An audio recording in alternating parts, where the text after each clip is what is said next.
I found a life-size doll inside the walls of my new duplex. Things were fine between Macy and I until we moved in together. Not at first though, because the beginning was good. At least I can still hold on to that. We had managed to sign a 6-month lease at a duplex that wasn't far from our jobs for only a third of the normal price, which had us on cloud 9. But soon we realized why we had gotten it for such a steal. First and foremost, the previous tenant had failed to remove any of their shit, so there was furniture, clothes and all kinds of junk just all throughout the place. Then we had to deal with the fact that the power wasn't turned on yet. "We can use candles," Macy said as we started to clear things out. The entire house felt so chilly it was hard to imagine it could ever feel like home. It looked like it had been a single woman, probably just trying to survive paycheck to paycheck, I thought as I saw the ramen noodles in the pantry. She just up and disappeared one day, no notice, nothing.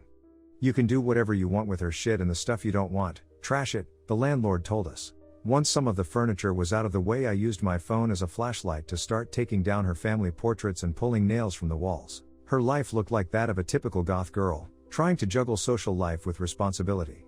Some pictures were her out having parties with friends, others where she was prim and proper for family. Reminded me a lot of myself, to be honest. Next, I pulled the nails from the bedroom hallway, forcefully taking part of the plaster off in the process. It tumbled to the floor, revealing something more than just a bare wall behind it. There was some kind of closet behind the wall, I realized as I took my hammer and started to break apart the thin plaster. Gradually the wall fell back, revealing a long thin closet that looked like it hadn't been used in years. "Hey Macy. Come take a look at this." I called to her as I used my phone's light to get a better view of everything. There were shoes on the floor covered in dust, all stacked neatly under organized outfits that matched them. Everything was perfectly in its place, but clearly unused for quite some time.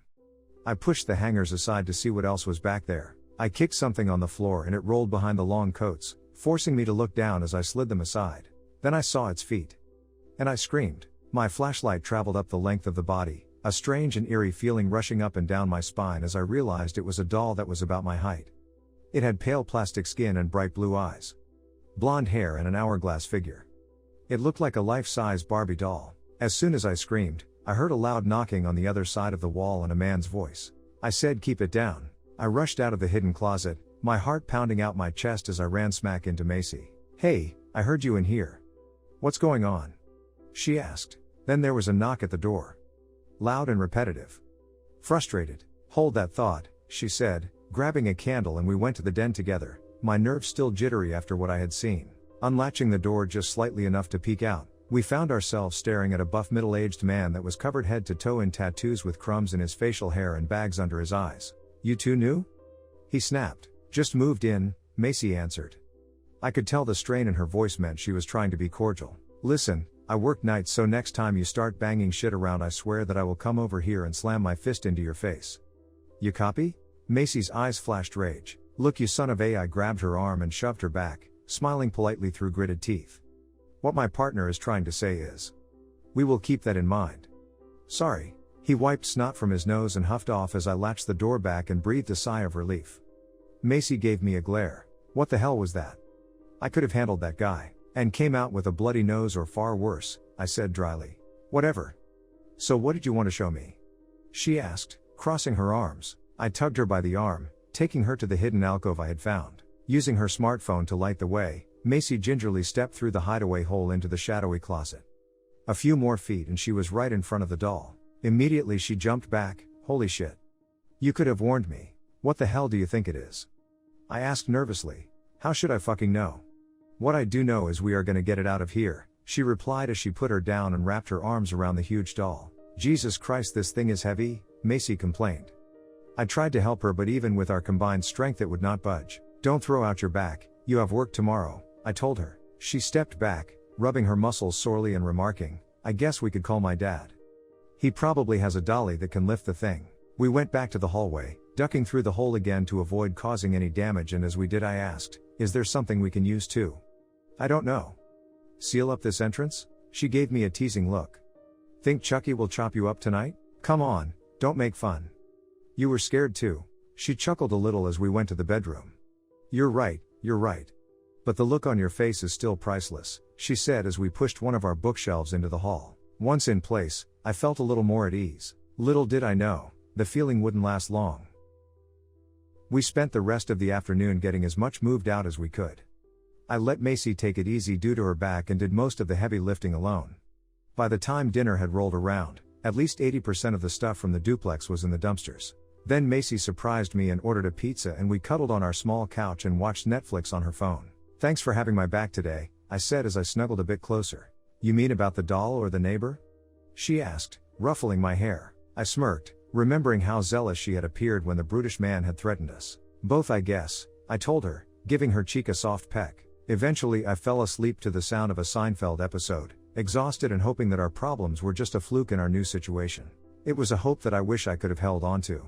I'm not sure when it happened, but I woke in the middle of the night feeling painfully cold. Macy had already gone to bed, leaving me on the couch to freeze.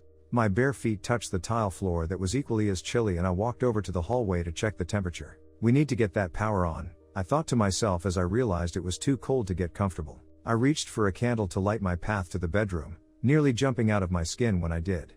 I saw Macy standing with her back to me, right in front of where the hidden alcove was at. "Jesus Christ, you scared me to death," I shouted at her. She didn't budge. Suddenly the duplex felt a lot colder again. "Macy?" I whispered, wondering why she wasn't responding to me. I crept over to her, touching her shoulder to get her attention. She pushed me away forcefully, mumbling something under her breath as she placed her palm against the wall and began to scratch it with her fingernails. "Macy. Macy, wake up," I said, shaking her shoulders and pulling her away from the wall. She was saying something, but I couldn't make heads or tails what it meant. It sounded like gibberish. It sounded like some kind of foreign tongue. She refused my attempts, this time shoving me down and again clawing at the wall. The sounds she was making were louder now, like she was calling out to someone. It was like watching an animal struggling to free itself from a cage. I scrambled up to my feet, ran to the kitchen and poured a glass of water. Quickly I splashed it in her face and my partner gasped for breath, her eyes frantically darting around the room. "What the fuck?" Macy shouted, looking down at her soaked pajamas. "I could say the same to you." "What the fuck were you doing?" I asked. She looked confused and then saw the scratches on the wall and the shelf pushed aside. I'm not sure. Was I sleepwalking?" "I never sleepwalk. Not since I was a little girl," she whispered. I took a cautious step toward her, and then looked into the darkness of the closet. "Did you go in there?" I asked. "I'm not sure," she repeated, running her palm across her face. She looked so dizzy and sweaty, like she had just been on a 3-mile run. I used my smartphone to look into the high D-hole, just to be sure of something. The light flickered back and forth across the dusty floor to where I had found the doll. My heart dropped. It wasn't there anymore. It was gone.